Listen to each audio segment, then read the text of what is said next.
Everything you knew about the Western world, the societal contract, the I pay taxes, I get an education, I buy a house, it's over.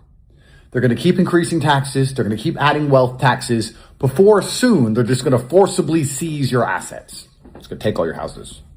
You think you own your house. You know what you should do? You should go buy some land. You don't own anything you can't defend, and you don't have more guns than the government, sir. Take it from me, a man who pissed the government off. Turns out I didn't own anything. I had car deeds and I had a house deed. Guess what? A judge stamped a different piece of paper. Turns out they didn't work. Hi, men with guns. I actually own this house. Yeah, nice try, buddy. Get the fuck out. You're going to jail. None of it's real. You don't own anything. They're coming for everything. The reason they're investing so hard into AI is because they need AI to control everybody and imprison everybody with the speed mass trials which are going to be required during the revolution. They need to put you in front of an AI judge which scans your entire life and everything you've ever said and decides you're guilty, to put you in the AI gulag. They know it's going to blow up. They know it's over. They know a revolution is coming. Everyone is trying to stuff their pockets filled with cash. Fill their pockets with cash. Get the AI overlord in. Make sure the AI overlord controls everything. CBDCs, controls where you go, controls what you say. That is the future, and it is within our lifetimes. Australia is going to be the first domino to fall, unfortunately, in this fuel crisis, which is quickly getting out of control.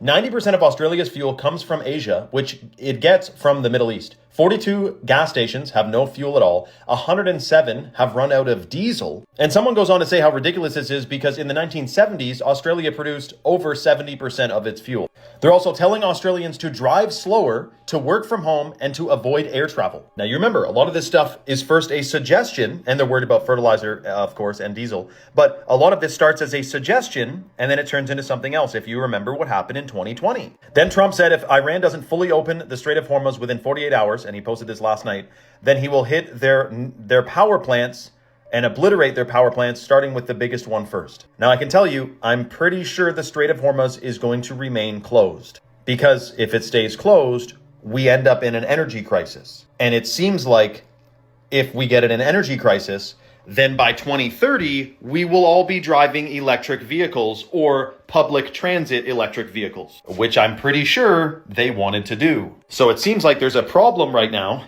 which is going to have a reaction, and the solution is going to help achieve all the 2030 goals in the first place. Isn't that an interesting problem to have that results in the solution of the thing that they wanted to do anyway? I wonder if there's something more to that. Now, I would say like stockpile gas and food and all this, but dude, this is going to last a while.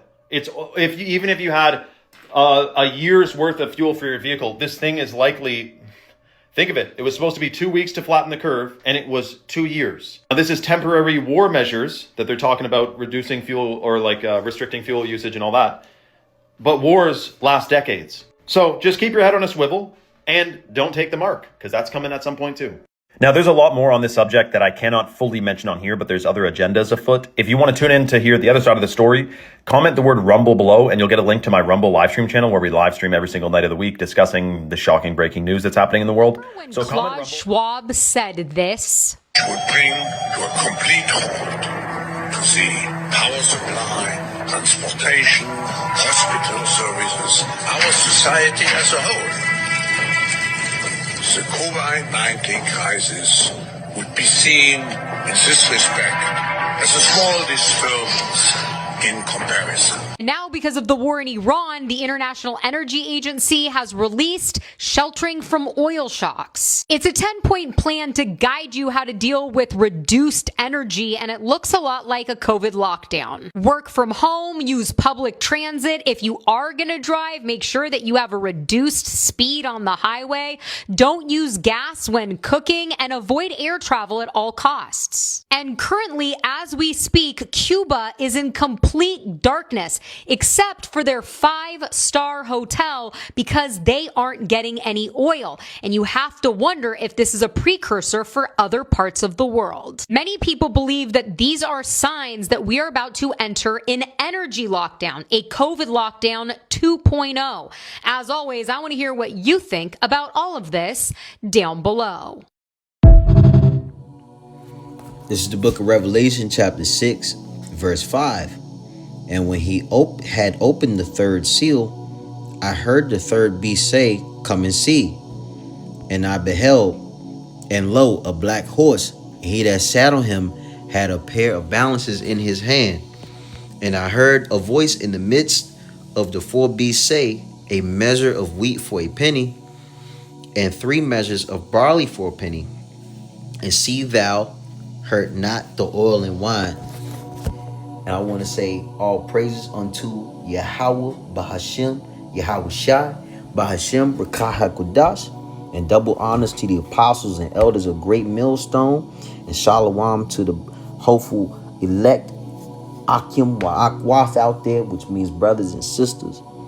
The hopeful elect 144,000 men, and as well as the 1/3 remnant elect men, women, and children here in Babylon the Great. And shalom to the speckled birds out there that are learning and teaching and who may look like the heathen, but who are indeed Israelites and believe on Yahweh Ba'Shem Yahushai and do his work. It's the brother Ashar Ban Yahweh, Great Millstone, District of Columbia. And I'm here with a lesson regarding this economy, okay? Esau Edom is really clamping down, man, because he's like a devil. You know, he's the devil manifested physically. He had but a short time, and he's clamping down with all these wars and economic tensions and economic austerities, okay, on the people and the American public. They're starting to feel it, and they call themselves predicting what's going on, as you saw in these clips that I first had in the video, and they're supposedly going to be an energy lockdown, much similar to the Ovid, the seed to the Ovid. You know what I mean? 6 years ago. Can you believe it? It was 6 years ago. Wasn't that long ago? Okay, and it's coming back, and it's gonna be even worse than the first Ovid pandemic lockdown. Okay, they call it energy saving methods and whatnot, right? We all know that that's a damn lie. Okay, in the scripture that I read here at the beginning of the video, Revelation chapter 6 verse 5, and when he had opened the third seal, and the third beast say, "Come and see." And I beheld and lo, a black horse. Lo means look, and I beheld meaning I saw, right? And lo, a black horse, and he that sat on him had a pair of balances in his hand. Balances meaning scales, right? Different scale. What does a scale do? It measures the weight of something, right?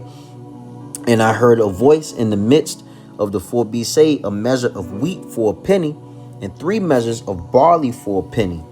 And see thou hurt not the oil and wine." Because back in the ancient times, and even now, right, your money, you know, they say money pay what it weigh. You know what I mean? If whatever product you were paid for everything based on however much silver or gold it costs for a measure of something, right? And it was like a notch, a number on the scale. So you would put the product on the scale, weigh it, and it would say, okay, it costs this much, right? So it's the balances, because it's a balanced type of scale. So you say, okay, put this much silver on there, it's gonna cost that much. So that's how it's represented inflation, because it's gonna cost you a lot of money to get simple everyday items that you need to even just function here in Babylon the Great. You know, you see gas damn near $6 a gallon over here on the eastern seaboard. Okay, so it's, you know, especially if you got brothers out there, you know, driving premium cars, you know, that may require 97. You got brothers out there driving pickup trucks or hybrids. You know, pickup trucks use regular, right? But some pickup trucks might use diesel. You know what I mean? That costs a lot of money, okay? And see thou hurt not the oil and the wine, meaning that whoever can afford all of these luxury items ain't really affected by it, because they can still buy those luxury items. But it's accessible. It's almost inaccessible to the general public, because they're going poor because of how, you know, just Babylon just straight up through.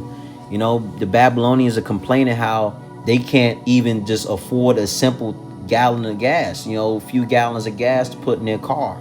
You know, some people car take 15 gallons, some people car take 9 or 10. You know, some people drive a thirsty sports car for on a regular basis. Some people drive different things and it costs them a lot of money, okay? And you know, I'm not gonna harp too much on that, but speaking of rationing, right? You know, I got another scripture, Ezekiel chapter 4 verse 16. Let me go to Ezekiel chapter 4 verse 16. Okay, and it says, oh, verse 15. I'm gonna start at verse 15. Then he said unto me, lo, which means look, I have given thee cow's dung for a man's dung, and thou shalt prepare thy bread therewith. Moreover, he said unto me, son of man, I will break the staff of bread in Jerusalem, and they shall eat bread by weight, and with care they shall drink water by measure, and with astonishment. And they that may want bread and water be astonished one with another, and consume away for their iniquity. You know, and that's according to how food is going to be a famine here in America, okay? And as I'm going to read in the NLT, then he told me, son of man, I will make food very scarce in Jerusalem, and it will be weighed out. And this was talking about at the time in Jerusalem, but you know, that can be, you know, it can kind of, you know, what's happened back then can happen now. It's going to be a lot of famine here in America amongst Israel, okay? It'll be weighed out and weighed out with great care and eaten fearfully. The water will be rationed out drop by drop, and the people will drink it with dismay, lacking food and water. People will look at one another in terror, and they will waste away under their punishment, okay? And that's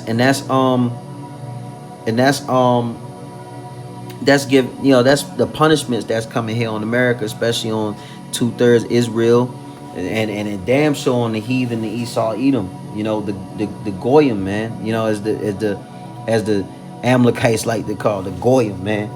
You know, you know. So we gotta charge our phone up, but Salakia. But I want to get Isaiah chapter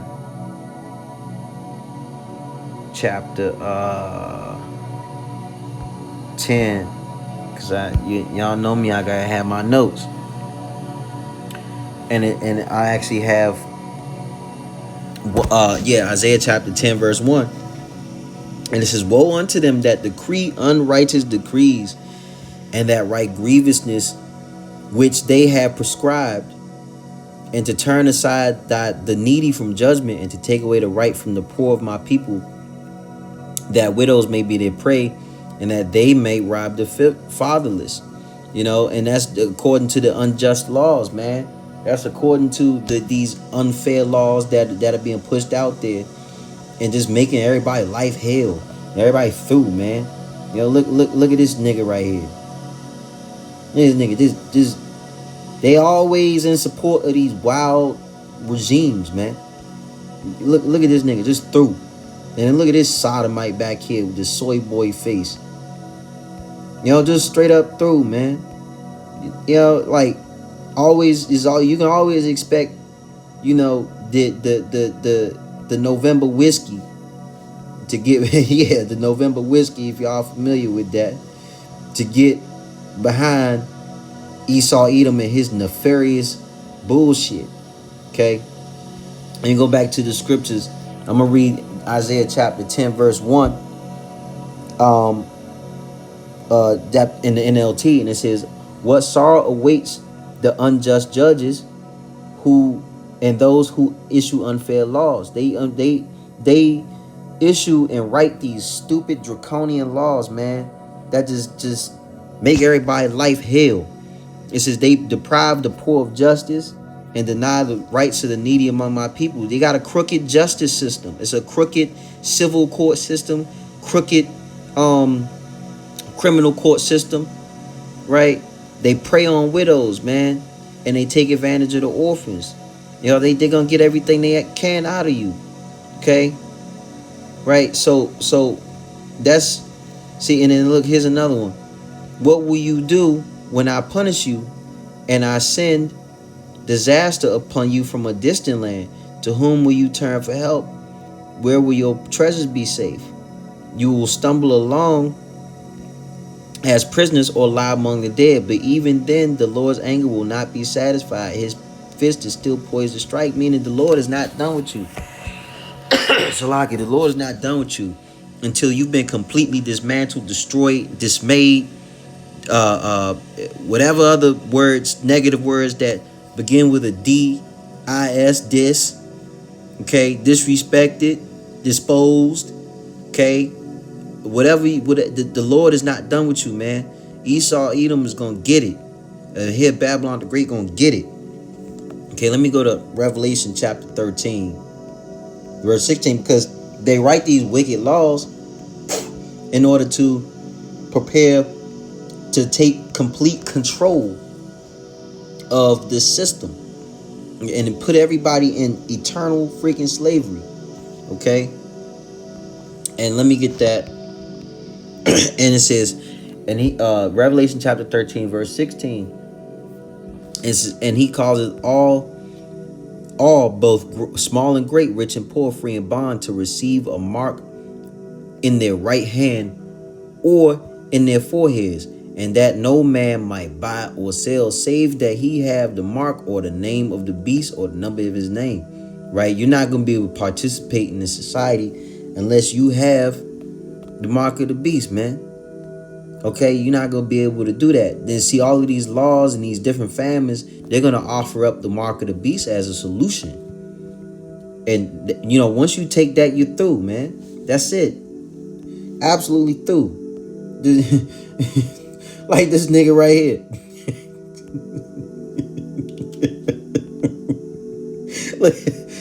look at her.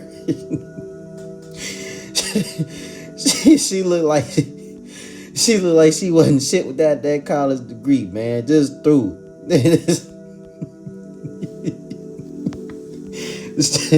Goofy, man. Goofy. Crazy as hell. It's a Salakia, man. All jest aside, man. But let me go to Revelation chapter 18. Okay. And it says, I'm gonna start with Revelation 18, verse 1. And after these things I saw another angel come down from heaven, having great power, and the earth was lightened with his glory. And he cried mightily with a strong voice, saying, Babylon the Great is fallen, and is become the habitation of devils, and the hold of every foul spirit, a cage of every unclean and hateful bird. For all nations have drunk of the wine of the wrath of her fornication, and all of the kings have committed fornication with her, and the merchants of the earth are waxed rich through abundance of her delicacies, man. And what that is the Yahweh Shemi Shah is gonna throw this place down, man. You know, he cried mightily with a strong voice, Babylon's fallen, man. Is this place has become a habitation of all type of wickedness and deception and deceivers and lies and bullshit. And all the other nations have taken on those philosophies, right? They taken on the monetary system, the economy. They taken on the wicked ways, the practices, the lies. I mean, do I need to go on? You know, and all of the kings of the earth committed fornication, where they make all these weird ass trade deals. They go in these making these backroom deals, special interests. You know, we're gonna say that the Steen Island. You know what I mean? The Steen Island, where they go be PDF files and then document it on PDF files, okay? And all type of videos and craziness, right? This place is through, man. Absolutely through.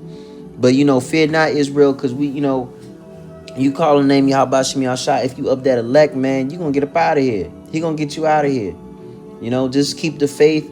Continue to pray, man. And with that, I want to say shalom to the hopeful elect out there. All praise unto Yahweh, Ba'ashem Yahushai, Ba'ashem Kakadash. Double honors to Apostle Elders, a great millstone. Shalom to a hopeful elect out there.